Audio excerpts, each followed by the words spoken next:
नमो तस् भगवतो अरहतो सम्मा सम्बुद्दस्स।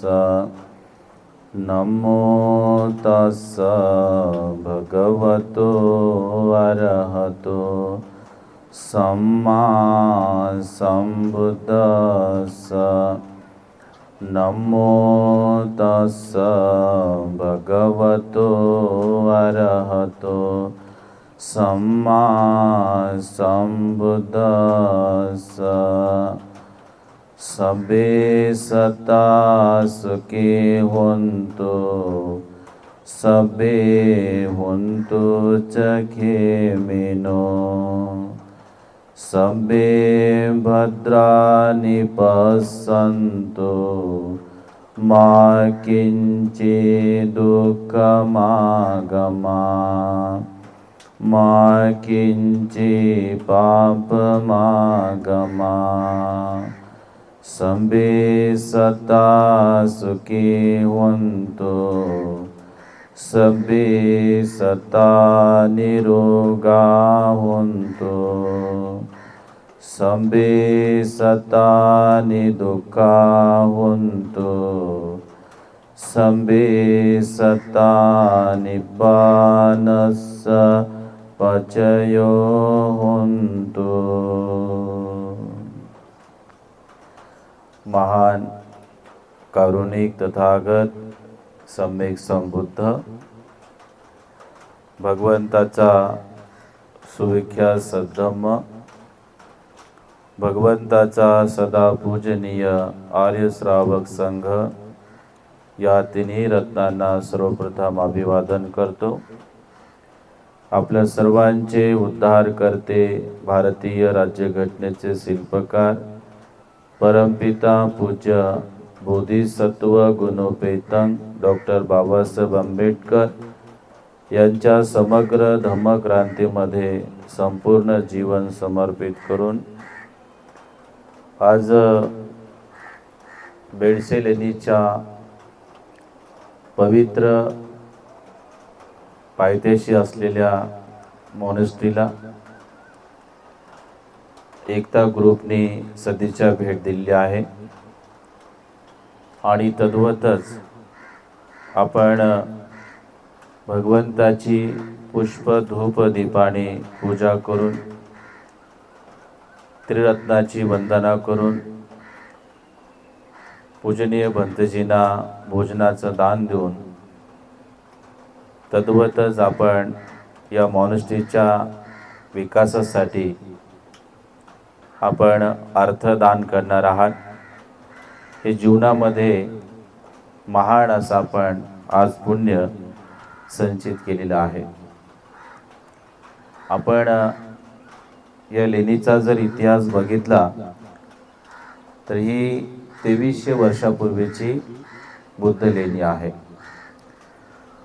आणि सम्राट अशोकाच्या नंतर जे 7 वाहन राज्य होऊन गेले, त्या 7 वाहन राज्याच्या काळामध्ये या लेणीला निर्माण करण्यात आलेला आहे आणि ही लेणी तयार करत असताना जवळजवळ 100 वर्ष लागलेले आहेत, म्हणजे एक पिढी त्याच्यामध्ये गेलेली आहे। आणि या लेणीमध्ये आपण बघितले असेल की सुंदर असा चैत्य बघायला मिळतो आपल्याला। चैत्य आहे आणि चैत्याच्या वरती एक लोटस दिसते आपल्याला, कमळ आहे। आणि बाहेरच्या भागामध्ये बघितले तर तिथे आपल्याला छोट्या छोट्या रूम दिसतात, जे भिक्खूंचे निवास आहेत। तर जिथे चैत्य असते तर त्याचा अर्थ असा होतो की त्या ठिकाणी त्या जागेवरती अरहंत भिक्षूंचा पदस्पर्श झालेला असतो। अरहंत भिक्षूंचं त्या ठिकाणी निवास झालेलं असतं, त्याने त्या ठिकाणी राहिलेले असतात आणि त्या अरहंताच्याच स्मरणार्थ चैत्य उभारण्यात येत असतो। लक्षामध्ये आणि बऱ्याचशा चैत्यामध्ये अरहंताचे शारीरिक धातू ठेवण्यात आलेले असतात. आपण म्हणत असतो वंदामी चैतियं सब्ब सब्ब ठाणेसु पतिठितं शारीरिक धातू महाबोधी बुद्ध रूपं सकलं सदा. म्हणजे अरहंताचा आणि जे भगवान असतात आपले, या दोघांचं जर तुम्हाला दर्शन घ्यायचे असेल तर तुम्ही दोन ठिकाणी दर्शन घेऊ शकता. एक म्हणजे चैत्याची वंदना करून, चैत्याचं वंदन करून तिथे भगवंताचं प्रत्यक्ष तुम्ही दर्शन करू शकता. आणि दुसरं, ज्या बोधिवृक्षाखाली भगवंतांनी 6 वर्ष ध्यान मनन चिंतन केले आणि सम्यक संबोधीला प्राप्त केले, तर अशा पवित्र बोधिवृक्षाचं वंदन करून तुम्ही प्रत्यक्ष भगवान तथागतांचे दर्शन करू शकता. एकदा बरेचसे श्रद्धावंत तुमच्यासारखे भगवंताला भेटायला आले, दर्शनासाठी आले, आणि आल्याच्या नंतर विहारामध्ये भगवंत नव्हते, पण ते आनंद होते. तर त्यावेळेस सगळे उपासक म्हणाले की भगवान कुठे आहेत? तर आनंदाने सांगितलं की भगवान चारिका करायला गेले आहेत. ते उपासक नाराज झाले की अरे भगवंताला भेटायला आलो आणि भगवंत भेटले नाही. त्यांच्यामध्ये नैराश्य आलं आणि त्यावेळेस ते उपासक निघून गेले. जेव्हा भगवंत परत येतात तेव्हा भगवंत आनंदाच्या पुढे येतात, तर आनंद म्हणतात की भगवान तुम्ही इथून गेल्याच्या नंतर इथे उपासक अचानक येतात आणि तुम्ही त्यांना भेटत नाही, दर्शन होत नाही, तर त्यांना वाईट वाटतं, त्यांना दुःख वाटतं. तर मी तुमची जशाला तशी एक मूर्तीच तयार करतो, म्हणजे केलेलीच आहे, तर त्या मूर्तीचं लोक दर्शन करतील आणि त्यांना समाधान वाटेल. तर त्यावेळेस भगवान तथागत सम्यक संबुद्ध आनंदाला सांगतात की आनंदा, की भगवंत असताना भगवंताच्या रूपाची काही आवश्यकता नाही आहे. ज्या उपासकाने खरंच भगवंताला भेटायचं आहे तर तू काय कर, जे बुद्धगया आहे जिथे भगवंतांनी 6 वर्ष तपश्चर्या केली आणि तपश्चर्या करून आपल्या तृष्णेवरती विजय प्राप्त केला, विकारावरती विजय प्राप्त केला आणि परमोच्च ज्ञानाला प्राप्त केले, तर ते बोधिवृक्ष पूजनीय आहे. तर त्या बोधिवृक्षाची शाखा तुम्ही जेतवनामध्ये लावा आणि जेतवनामध्ये त्या वटवृक्षाला निर्माण करा, तुम्ही विकसित करा. आणि त्याच्यानंतर जे उपासक येतील विहारामध्ये आणि मी नसेल तर त्यांना सांगा की जर तुम्हाला भगवंताचं दर्शन घ्यायचं आहे तर तुम्ही प्रत्यक्ष त्या बोधिवृक्षाकडे जा आणि तिथे दर्शन करा. म्हणजे भगवान बुद्धाचं जे दुसरं रूप आहे ते दुसरं रूप म्हणजे बोधिवृक्ष आहे. लक्षामध्ये तर आपल्याला या जागेमध्ये आल्याच्या नंतर दोन्ही गोष्टीचं दर्शन होते. एक म्हणजे वरच्या भागामध्ये आपण गेलो तर वरती आपल्याला चैत्य बघायला मिळतो आणि चैत्याचं दर्शन होतं, अर्थात ते भगवंताचंही दर्शन आहे, अरहंताचं पण दर्शन आहे. आणि चैत्य इतका पॉवरफुल असतो, जर तुमचे सम्यक संकल्प तुम्ही चैत्याकडे व्यक्त केले तर चैत्य तुम्हाला अदृश्य रूपामध्ये मदत करतो. एवढी शक्ती चैत्यामध्ये असते. ते का शक्ती असते? कारण अनेक चैत्यामध्ये अरहंताचे शारीरिक धातू असतात, बुद्धाचे शारीरिक धातू असतात आणि बोधिसत्वाचे शारीरिक धातू असतात. आणि जे शुद्ध मनाने तुम्ही चैत्याकडे जर संकल्प केला तर तो संकल्प खऱ्या अर्थाने पूर्णत्वात जाऊ शकते. हे सामर्थ्य चैत्यामध्ये आहे. आणि दुसरी गोष्ट, आपण या रस्त्याने वरती आल्याच्यानंतर पुढे प्रत्यक्ष आपल्याला बोधिवृक्ष दिसतो. तर तो बोधिवृक्ष सुद्धा जिथे भगवंताने बुद्धगयेला ध्यान केले 6 वर्ष, तीच शाखा आपल्याला या जागेमध्ये प्राप्त झालेली आहे. तर तुमचे दोन्ही सुद्धा दर्शन या ठिकाणी झालेले आहे. आणि मला वाटतं याच्यासारखं पुण्य जगामध्ये दुसरं कुठलंही नसेल, आहे की नाही. मानव जन्म हा पुण्य प्राप्तीसाठीच असावा, मानव जन्म हा पारमिता पूर्ण करण्यासाठीच असावा. मानव जन्म हा खऱ्या अर्थाने आपल्या जीवनामध्ये जे विकार आहेत, जे तृष्णा आहेत, ज्या आसक्ती आहेत, जे लोभ आहे, जे राग आहे, जे द्वेष आहे, याला कमी करण्यासाठीच असला पाहिजे. जसे भगवान तथागतांचे जीवन चरित्राचा आपण अभ्यास करतो तर भगवान तथागत सम्यक संबुद्ध आपल्याला परिशुद्ध दिसतात, निर्मळ दिसतात, पवित्र दिसतात. अगदी या पद्धतीने आपल्या सगळ्यांचे जीवन असले पाहिजे, तरच्या जीवनाला अर्थ प्राप्त होत असतो. भगवान बुद्ध सुद्धा मानवामध्येच उत्पन्न होतात, मानवामध्ये जन्म घेतात, परंतु मानवापेक्षा ते खूप वेगळे असतात, खूप वेगळे असतात. भगवंतामध्ये मानवासारखे लक्षण असतात, परंतु मानवासारखे विकार नसतात.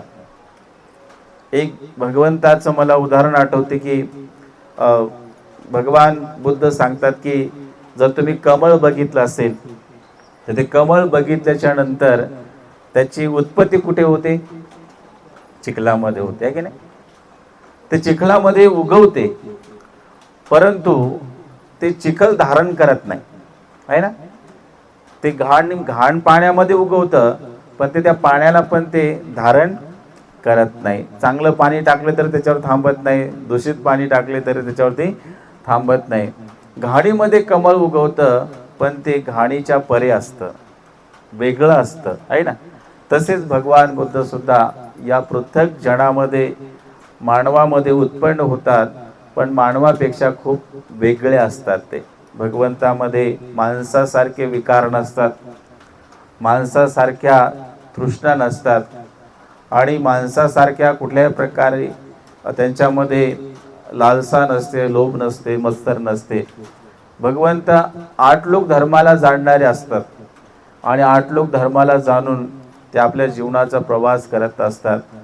एकदा भगवान तथागत सम्यक संबुद्ध जेतवनामध्येच चारिका करत होते आणि भगवंताच्या समवेत जवळजवळ 1200 भिक्षू होते आणि सर्वजणच भगवंताच्या समवेत चारिका करत आहेत. चारिका करून झाली आणि भगवंत एका झाडाखाली बसले, तर त्या जेतवनामधला एक व्यक्ती, वृद्ध व्यक्ती, जो बुद्ध धम्माला मानणारा नव्हता किंवा बुद्धावरती, धम्मावरती, संघावरती श्रद्धा ठेवणारा नव्हता, आणि तो भगवान बुद्धाला बघतो, संघाला बघतो आणि त्याच्या चित्तामध्ये क्रोध उत्पन्न होतो.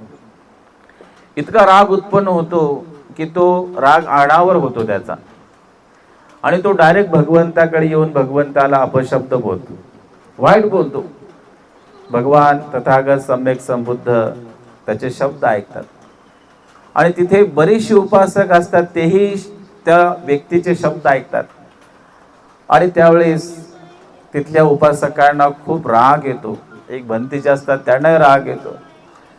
ते म्हणतात की भंते भगवान, तुम्ही आम्हाला अनुमती द्या, आम्ही त्या व्यक्तीला सिद्ध बनवतो. भगवान बुद्ध करुणेने भरलेले असतात, मैत्रीचे ते अग्रदूत असतात, शांतीचे ते अग्रदूत असतात. भगवान बुद्ध म्हणतात की तो व्यक्ती बोलत नाही आहे, त्या व्यक्तीच्या अंतर्मनातली प्रवृत्ती बोलत आहे. आणि उपासक उपासिकांनो, भिक्षूंनो, जेव्हा ती प्रवृत्ती त्याची बाहेर पडेल त्यावेळेस तो व्यक्ती चांगला असेल.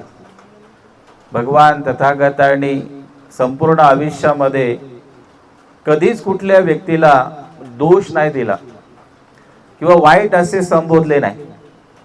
आपण हे मानवी जीवन जगत असताना आपल्या सभोवताल अनेक घटना घडतात आणि घटना घडल्याच्या नंतर आपण काय करतो की आपल्या मनाच्या विरुद्ध काही झाले तर आपण इतरांना दोष देण्याचा प्रयत्न करतो की अरे समोरच्या लोकांमुळे अशा प्रकारच्या गोष्टी घडत आहेत, अशा प्रकारचं कृत्य घडत आहे आणि हा व्यक्ती चांगला नाही आहे, हा व्यक्ती वाईट आहे, बाई बरोबर नाही, तो माणूस बरोबर नाही, अशा प्रकारे सदैव आपण बोलत असतो. तर भगवान बुद्ध समग्र मानव जातीच्या खूप पुढचे होते. भगवान बुद्धांनी कधीच कुणाला दोष नाही लावला. भगवंत दयेचे सागर होते आणि भगवान बुद्ध त्या भिक्षूला आणि उपासकाला म्हणतात की तो व्यक्ती वाईट नाही, त्याच्या मनातली प्रवृत्ती वाईट आहे, त्याला आपण क्रोधानं जिंकू शकत नाही, त्याला आपण रागाने जिंकू शकत नाही. तो अग्नीने पेटलेला आहे. भगवंत काय म्हणाले? अग्नीने पेटलेला आहे. अग्नी भगवंतानी कशाला म्हटलेला आहे? रागाला अग्नी म्हटलं आहे ना. भगवंत म्हणतात रागासारखा अग्नी पण नाही, रागासारखा अग्नी पण नाही असं भगवंत म्हणतात. तर बुद्ध म्हणाले की तो व्यक्ती आता सध्या राग अग्नीने पेटलेला आहे आणि तो अग्नी काय जास्त काळ चालणारा नाही आहे. तर आपण या ठिकाणी आर्य मौन पालन केले पाहिजे. कधी कधी जर तुम्ही भांडणामध्ये एकाने सामंजस्यपणा घेतला, एका व्यक्तीने आर्य मौन जर पाळले, तर तिथे भांडण नाही होत. एकीकडे अग्नी असेल आणि एकीकडे पाणी असेल तर अग्नीचा भडका कमी होण्याची शक्यता असते, पण दोन्हीकडे अग्नी असेल तर त्या अग्नी जास्त वाढतो आहे ना, आणि त्याच्यामध्ये विनाश होत असतो. तर भगवान बुद्धाची जी बुद्धिमत्ता होती ती बुद्धिमत्ता विनाशकारी नव्हती. तर भगवान बुद्धाची बुद्धिमत्ता हे कल्याणकारी होते. भगवंताला शिव्या दिल्या, वाईट बोलले, तरी भगवंत म्हणाले की आता आपण या ठिकाणी आर्य मौन पाळू. आणि भगवंताने आर्य मौन ठेवले. संघालाही सांगितले तुम्ही आर्य मौन पाळा, उपासकांनाही सांगितले तुम्ही मौन ठेवा, शांत राहा. आणि थोड्या वेळाने तो व्यक्ती अगदी शांत झाला, भगवंताकडे आला आणि म्हणाला की मी आजपर्यंत अनेक लोकांसोबत भांडणं केले आणि माझा जो उद्योग आहे तो भांडणं करण्याचाच आहे. बऱ्याचशा लोकांना भांडणं करायला आवडतं, विनाकारण करतात भांडणं, त्यांना कळत नाही की वाचेचे कर्म बनतात. तर तो म्हणतो की मला भांडणं करायला खूप आवडतं आणि मी आतापर्यंत हजारो भांडणं केल्या आणि हजारो भांडणं करून मी त्याच्यामध्ये यशस्वी झालो. ते लोक मला माफी मागून माझ्या पाया पडून आम्हाला माफ कर म्हणून गेलेत, पण भगवान मी तुम्हाला शिव्या दिल्या, तुम्हाला वाईट बोललो, संघाला वाईट बोललो, तर कोणी मला प्रत्युत्तर दिले नाही, तर मला भांडणामध्ये रस नाही आला म्हणे, मला भांडणामध्ये काही इंटरेस्ट नाही आला म्हणे आणि मला असं अस्वस्थ वाटत आहे म्हणे. भगवंत स्मित हास्य करतात आणि त्याला म्हणतात की मला एका प्रश्नाचं उत्तर दे. तो म्हणाला होय भगवान सांगा, विचारा काय प्रश्न आहे ते. भगवंताने अतिशय साधा प्रश्न केला, ते तुम्ही नेहमीच ऐकले असेल.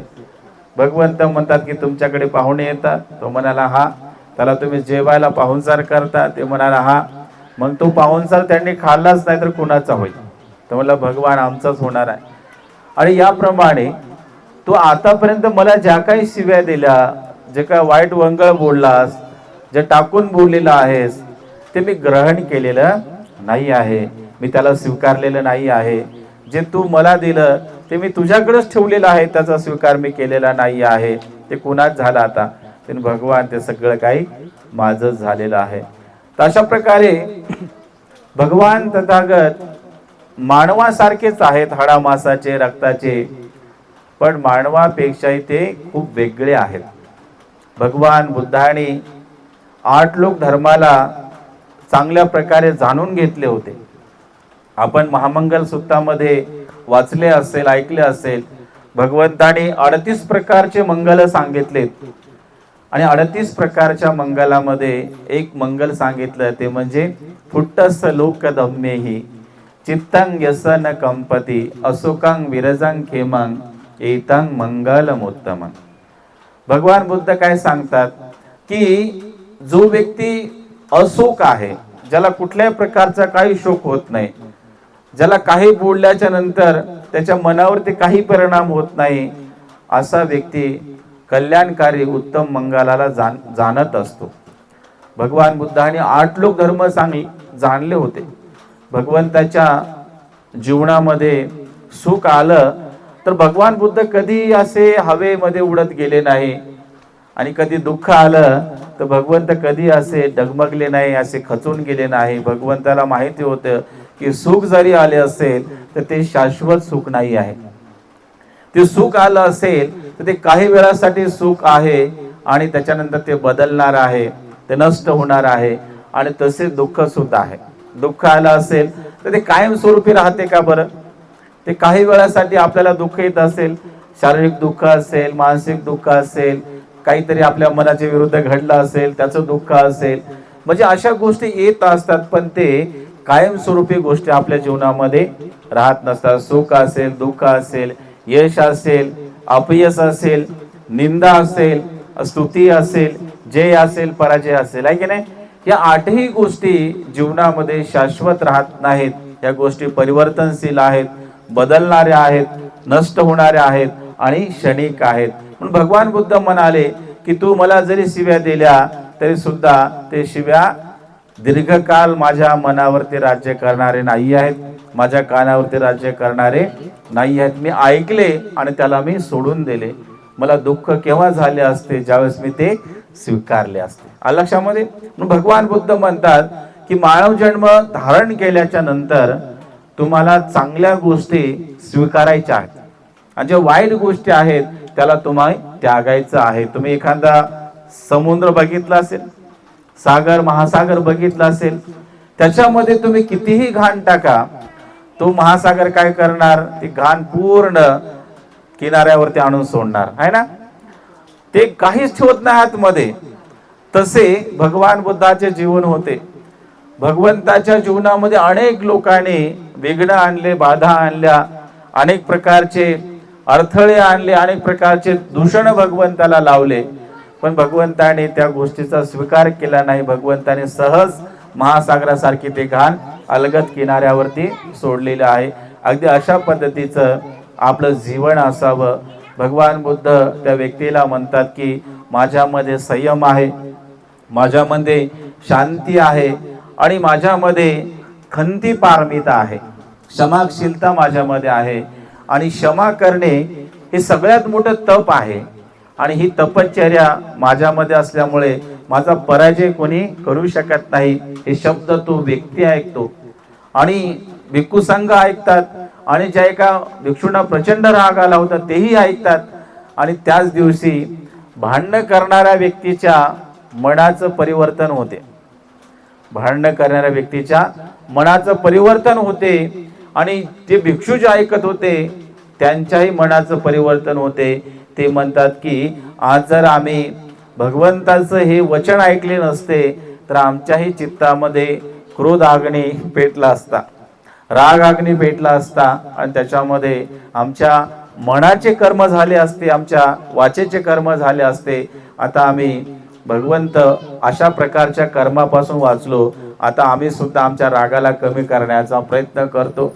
आणि त्या दिवसापासून तो व्यक्ती आपल्या रागाला कमी करण्याचा प्रयत्न करतो. आपण म्हटलं की अरे मी राग कमी करतो, असं म्हटल्याने राग कमी होत नाही. तुम्ही म्हटलं की मी आता द्वेष कमी करण्याचा प्रयत्न करतो, असं म्हटल्याने द्वेष कमी होत नाही. तर त्यासाठी तुम्हाला प्रयत्नाची पराकाष्ठा करावी लागते.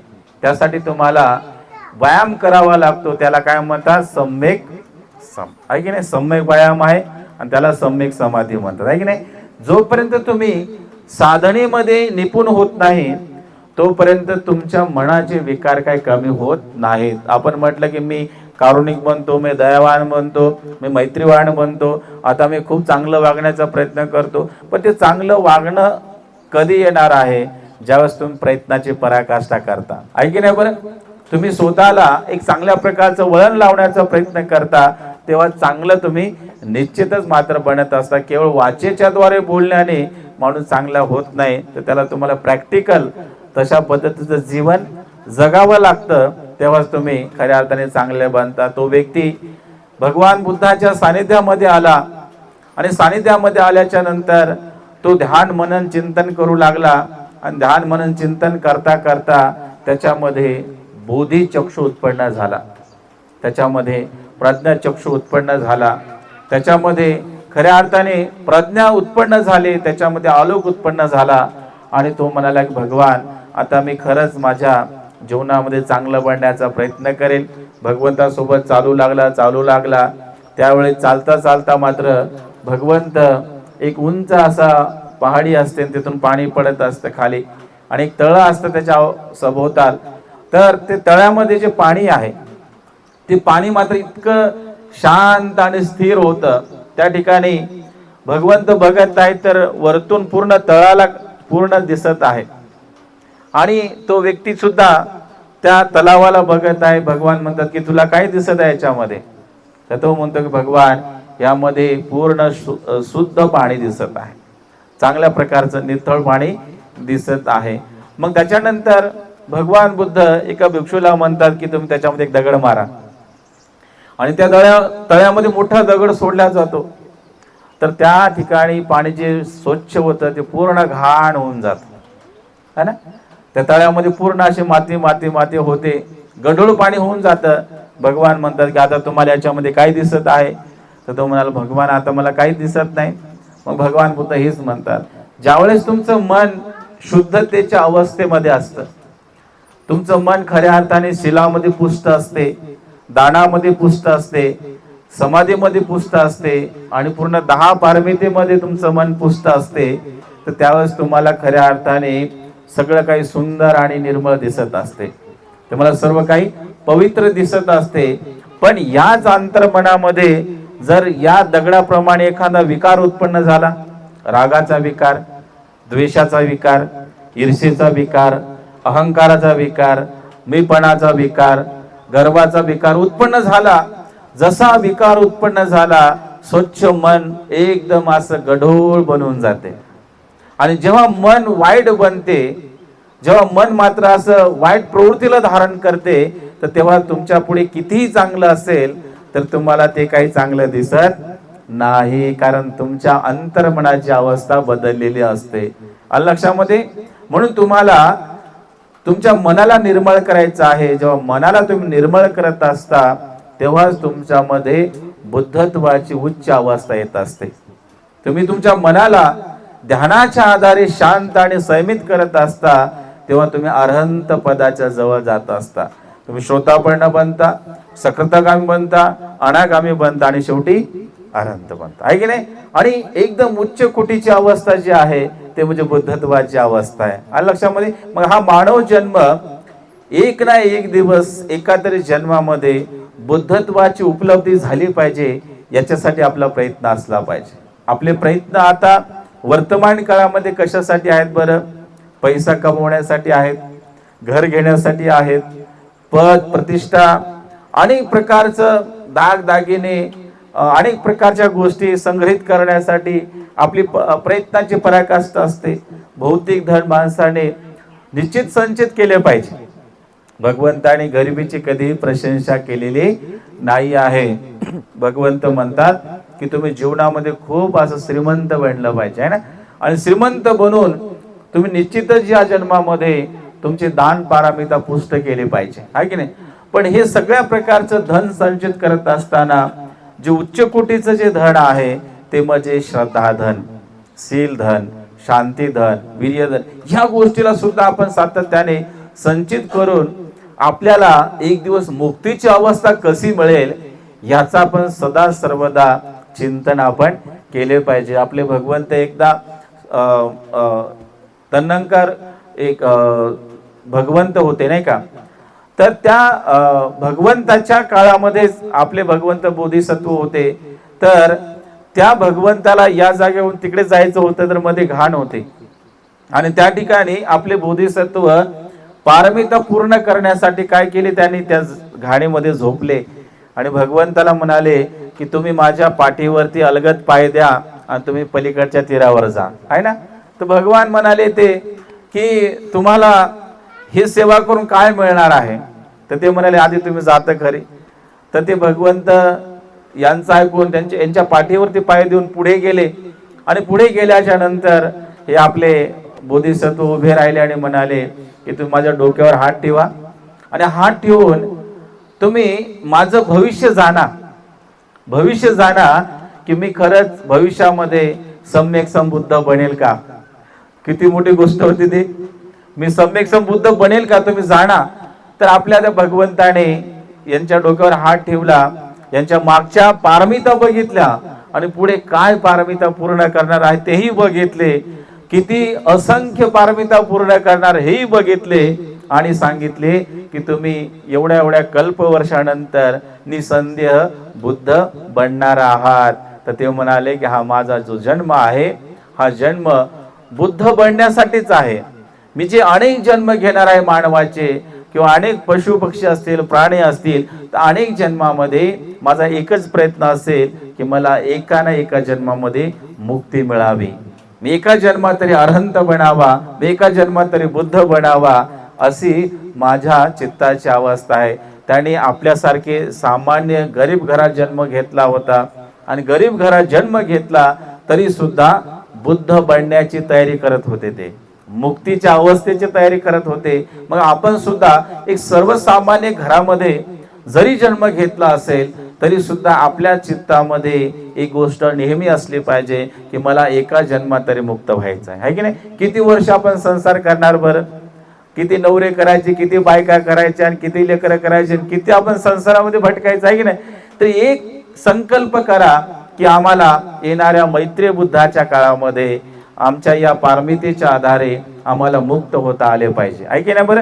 आता या जन्मात जे जे तुम्ही पुण्यकर्म कराल, शील पालन करसाल, उपवासाचं पालन करसाल, दशशील पालन करसाल, दान धर्म करसाल, सेवा कर्म करसाल, सम्यक समाधीचा अभ्यास करसाल, तर हे सगळं यासाठीच असा प्रयत्न असावा की आम्ही मैत्री बुद्धाच्या काळामध्ये उत्पन्न झालो पाहिजे आणि मैत्री बुद्धाचे आम्हाला दर्शन झाले पाहिजे आणि मैत्री बुद्धाचे दर्शन करून त्यांचा श्री सद्धर्म आम्ही ऐकला पाहिजे आणि श्री सद्धर्म ऐकून भगवंताला दान धर्म करून आमची मुक्ती झाली पाहिजे. तर असा संकल्प आपला आत्तापासून असेल तर आपल्याला निश्चितच मुक्तीची अवस्था ही मिळणार आहे. तर बुद्धाला बघितल्याच्या नंतर कशाला जिवंत राहायचं आहे. जोपर्यंत प्रत्यक्ष या डोळ्याने बुद्धाला बघत नाही तोपर्यंत मुक्त नाही व्हायचं आहे की नाही. तोपर्यंत अनेक जन्म घ्यायचे, सुगतीला जायचं. लक्षात, या मानव जन्मामध्ये जर तुम्ही आतापासून काया वाचा मनाचे चांगले कर्म ठेवले, दान धर्म ठेवला,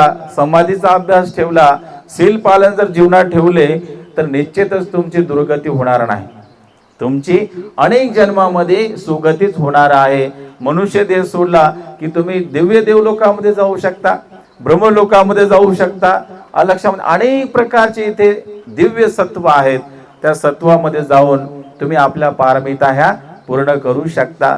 तो व्यक्ती भगवान बुद्धाच्या समोर चालता चालता त्याने प्रॅक्टिकल त्या तळ्याचा अभ्यास केला. भगवान बुद्धाची पद्धत होती की कधी कधी व्यक्तीला ते थेरी प्रकारचा उपदेश करायचे, कधी कधी प्रॅक्टिकल उपदेश करायचे, तर कधी कधी भगवान तथागत सम्यक संबुद्ध रिद्धी सिद्धीचा उपयोग करायचे. लक्षामध्ये अशा प्रकारचे जातक कथा सांगून भगवंत कधी कधी उपदेश करायचे.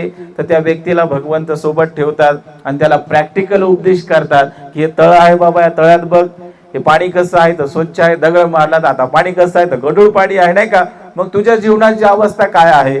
तो म्हणाला, भगवान आता तरी तुमच्या सोबत आहे तरी सुद्धा माझ्या जीवनाची अवस्था थोडी गढूळच आहे म्हणे, माझ्या मनाची अवस्था थोडी चंचलच आहे म्हणे. भगवान मनामध्ये लय विकार आहेत म्हणे, थोडस काय असं दिसलं मनाच्या विरुद्ध झालं की प्रचंड राग येतो म्हणे, आता काय करू, नाही का.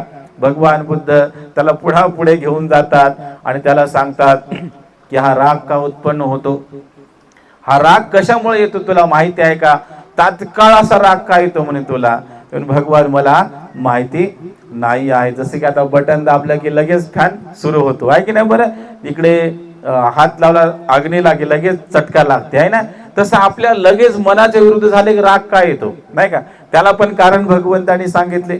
तर भगवान तथागत सम्यक संबुद्ध म्हणतात की हे सद्ग्रस्ता, हा वर्तमान काळाचा विकार आहे असे नाही. तुला जे राग येतो ना, हा वर्तमान काळातच राग येतो असं नाही म्हणे, हा राग येण्याचा पण प्रकार आहे म्हणे, तुला सांगतो म्हणे, चल म्हणे पुढे. तर त्यावेळेस भगवान बुद्ध एका दुसऱ्या गावी जातात आणि त्या गावामध्ये गेल्याच्या नंतर त्या गावातले दोन संप्रदाय होते आणि दोन्ही संप्रदायाचे लोक काही झालं एकदम असं भांडणारच उठायचे. छोटे पोरं असतील तरी एकदम काट्या घेणार, दगड घेणार, एकमेकाला फेकून मारणार आणि त्या ठिकाणी विनाश करणार ते.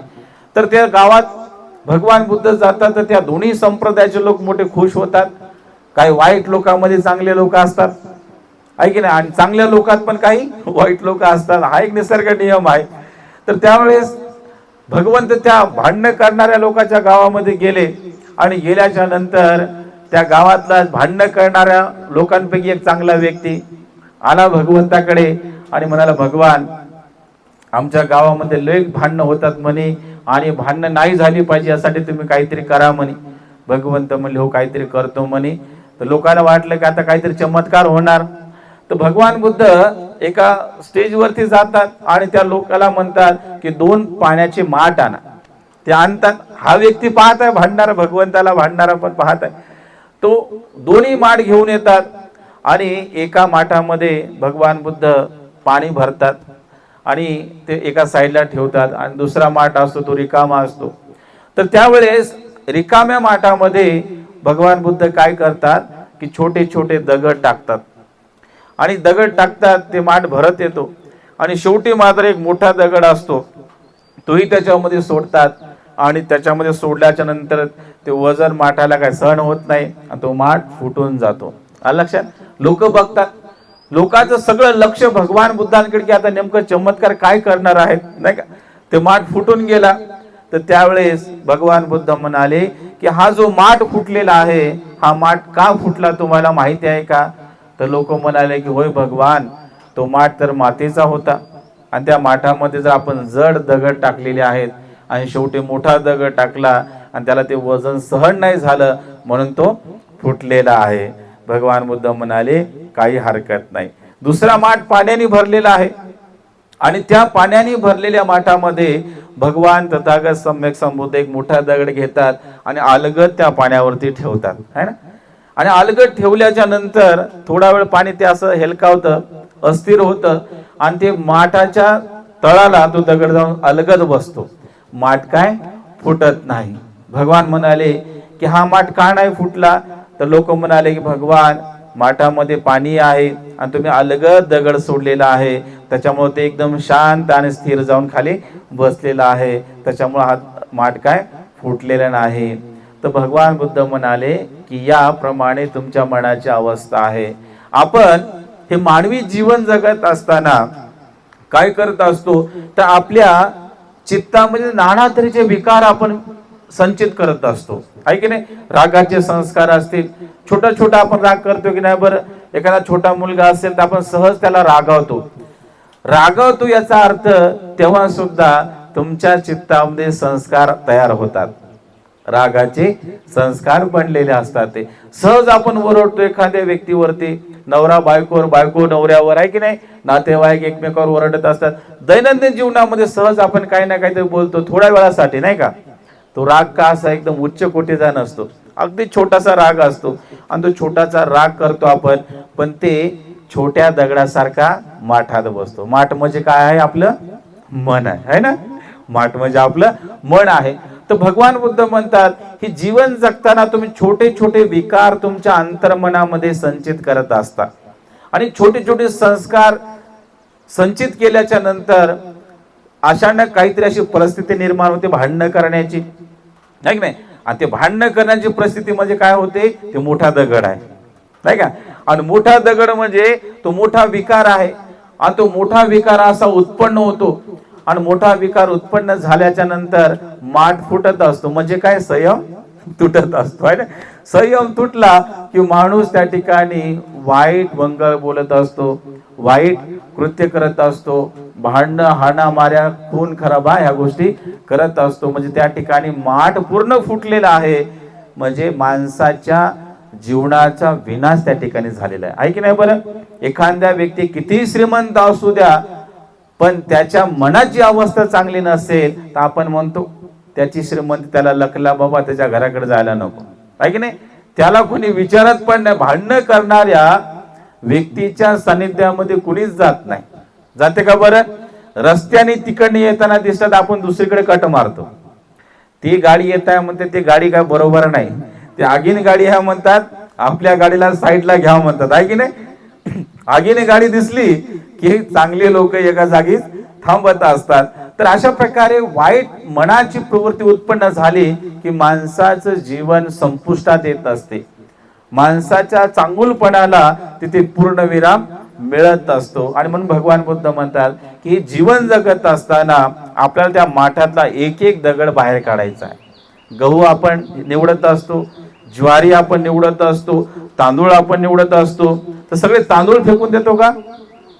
त्याच्यामध्ये जे दगड असतील, कंकण असतील, जे घाण असेल त्याला आपण अलगद उचलतो आणि बाहेर काढत असतो. मग भगवान बुद्ध हे सांगतात की प्रज्ञावान व्यक्तीचं हे लक्षण आहे शहाण्या व्यक्तीचे हे लक्षण आहे, धार्मिक व्यक्तीचे लक्षण आहे की अरे आपल्या मनामध्ये जर एखादा विकार उत्पन्न होत आहे तर त्या विकाराला आपण अलगद बाहेर काढण्याचा प्रयत्न केला पाहिजे. आपण हे जीवन जगताना दुसऱ्यांचं किती निरीक्षण करतो बरं? नवरा असा, ननद अशी, नाही का, बायको तशी, नातेवाईक असे, आपण इतरांचं किती परीक्षण करतो? सदा सर्वदा आपण दुसऱ्याला अभ्यास करत असतो आणि अभ्यास केल्याच्या नंतर डायरेक्ट जज बनतो आणि निकाल देतो की हा व्यक्ती काय बरोबर नाही. भगवान बुद्ध म्हणतात की दुसऱ्याचं निरीक्षण करणं, दुसऱ्याचं परीक्षण करणं, दुसऱ्याचा अभ्यास करणं हे खूप सोपं आहे. याच्यासारखा सोपा धंदा दुसरा काहीच नाही, आहे की नाही? पण सगळ्यात अवघड गोष्ट काय असेल तर ते सगळ्यात गोष्ट अवघड आहे स्वतःच आत्मचिंतन करणं, स्वतःचा अभ्यास करणं, स्वतःचे दोष बघणं हे सगळ्यात अवघड गोष्ट आहे. आणि ती गोष्ट मात्र प्रज्ञावान व्यक्तीला बघता येते. प्रज्ञावान व्यक्ती सदा सर्वदा स्मृती जागृत ठेवत असतो की अरे माझ्या कायेचे कर्म काय होत आहेत, माझ्या मनाचे कर्म काय होत आहेत, माझ्या वाचेचे कर्म काय होत आहेत, नाही का, मी खरंच भगवंताच्या धम्म आणि विनयाचं पालन करतो का? प्रज्ञावान व्यक्ती अशा प्रकारचं चिंतन करतो. पण दुष्प्रज्ञ व्यक्ती कशाला काय लावलं म्हणतात, जगायचं आपलं एकच जीवन आहे, नाही का, कशाला विहारात जायचं, कशाला दान द्यायचं, कशाला शील पालन करायचं, नाही का, दुसरं जन्म कुणी पाहायला म्हणतात. हे अज्ञानी माणसाचं लक्षण आहे, दुष्प्रज्ञ व्यक्तीचं लक्षण आहे, हे कठोर व्यक्तीचं लक्षण आहे. पण भगवंताच्या धम्मवान उपासकाचं हे लक्षण नाही आहे. दुसरा जो माठ होता त्याच्यात भगवंताने दगड अलगद सोडला होता, तो माठ फुटला नाही. तसेच जे शहाणे लोक असतात, प्रज्ञावान लोक असतात, ते कुठलीही परिस्थिती असेल तर त्याला ते चांगल्या प्रकारे हाताळत असतात. शहाणपणानं त्या परिस्थितीला ते हँडल करत असतात आणि त्या ठिकाणी कुठल्या प्रकारचं नुकसान होत नसते. जीवन जगताना चांगले लोक आपल्या मनाला चांगलं वळण लावण्याचा सदा सर्वदा प्रयत्न करत असतात. अगदी आपण सगळ्यांनी या छोट्याशा गोष्टीवरून बोध घ्यायचा आहे की जसा तो व्यक्ती आपल्या अंतर्मनाला पाहतो आणि आपल्या मनातले विकार काढण्याचा प्रयत्न करतो, अगदी याप्रमाणे आपण सुद्धा सर्वांनी हे जीवन जगत असताना आपल्या मनामध्ये शुद्ध भाव ठेवून जीवन जगण्याचा निश्चितच प्रयत्न करावा. मानव जन्म हा सर्वश्रेष्ठ जन्म आहे, त्यामुळे या जन्माला आपण असेच वायाला घालवू नका, तर या जीवनाला चांगलं संस्कारित करण्याचा प्रयत्न करावा. या जन्मामध्ये आपल्या मनाला चांगलं वळण लावण्याचा निश्चितच आपण प्रयत्न करावा. भगवान बुद्धाने जे जे तत्व दिले त्या तत्वाला आत्मसात करण्याचा प्रयत्न करावा. जे विचार दिला, जो धम्म दिला, त्या धम्माला आपण चांगल्या प्रकारे जाणून घेण्याचा निश्चितच प्रयत्न करावा. मानव जन्म हा क्षणभंगूर आहे, मानव जन्म हा मरणधर्मी आहे आणि त्याच्यामुळे मरण येण्यापूर्वी आपल्याला या जीवनामध्ये चांगल्या प्रकारचे कृत्य करायचे आहेत, चांगल्या प्रकारचं आचरण करायचं आहे. जो व्यक्ती चांगलं आचरण करत असतो तो मृत्यूच्या नंतर सुद्धा जिवंत राहत असतो. आणि जे लोक जिवंत असताना चांगलं कृत्य करत नाहीत ते लोक मात्र जमिनीला भार असतात, त्यांचं वजन असतं. आणि वाईट व्यक्ती मेला तर घरच्या लोकांना आनंद होतो आणि बाहेरच्या तर सगळ्यात आधी आनंद होतो, नाही का. बरं झालं म्हणतात एकदाचा वळंबा गेला, लय कीड लागली होती म्हणतात समाजाला, घराला, दाराला, नाही का. एकदाच त्याचं वाटोळं झालं, फार चांगलं झालं म्हणतात, नाही का. कोणी रडतही नाही, कोणी दुःख व्यक्त करत नाही, कोणी निराशही होत नाही. त्या दिवशी चांगल्या प्रकारचं जेवण करत त्याला जाळल्याच्या नंतर, नाही का, कारण त्याचं कृत्य मात्र चांगलं नसतं. आणि त्यामुळे तसा व्यक्ती मेला काय जिवंत राहिला काय काही फरक पडत नाही. तर आपल्याला वाईट व्यक्तीच्या गिनतीमध्ये जायचं नाही, तर आपल्याला चांगल्या व्यक्तीच्या गिनतीमध्ये जायचं आहे. भगवंताच्या आपल्या यादीमध्ये नाव आलं पाहिजे अशा प्रकारचं आचरण आपण करण्याचा निश्चितच प्रयत्न करावा.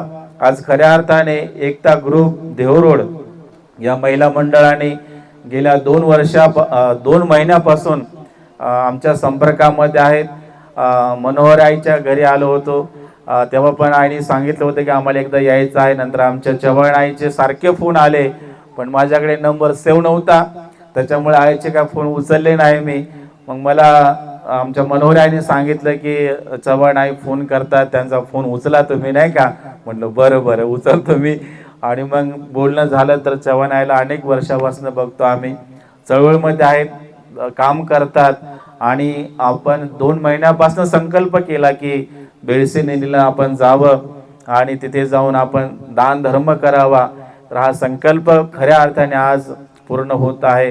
तुम्हाला आवर्जून सांगेल की जिथे योग्य ठिकाणी दान जातं, योग्य काम होतं आपल्या दानातून, तिथे मात्र खरंच आपल्याला वाट पाहावी लागते. जिथे चांगलं काम होत नाही तिथे वाट पाहण्याची काही आवश्यकता नाही आहे. हा एक निसर्ग नियम आहे. आणि माझ्या बाबतीमध्ये असं बऱ्याच उपासकांचं होतं की त्यांना दान द्यायचं असतं, पण त्यांचं दान घेण्यासाठी मला तिथे जायला वेळ मिळत नाही. असं बरेचसे उपासक बिचारे नाराज होतात. शेवटी ते इथे येतात आणि मी असो नसो मग इथे दान देऊन ते जातात. तर हे निसर्ग सुद्धा तुमची परीक्षा घेत असतो की खरंच तुमचं दान योग्य ठिकाणी जाणार आहे आणि तुमचं पुण्य होणार आहे. मारायला काही चांगलं दिसत नाही आणि मग मार तुम्हाला लय फिरवतो, नाही का. त्याच्यामुळे वाट पाहावी लागते. भगवंताला प्रत्यक्ष दान देणं हे काय साधी सोपी गोष्ट नाही. अरहंताला दान देणं हे काय साधी सोपी गोष्ट नाही.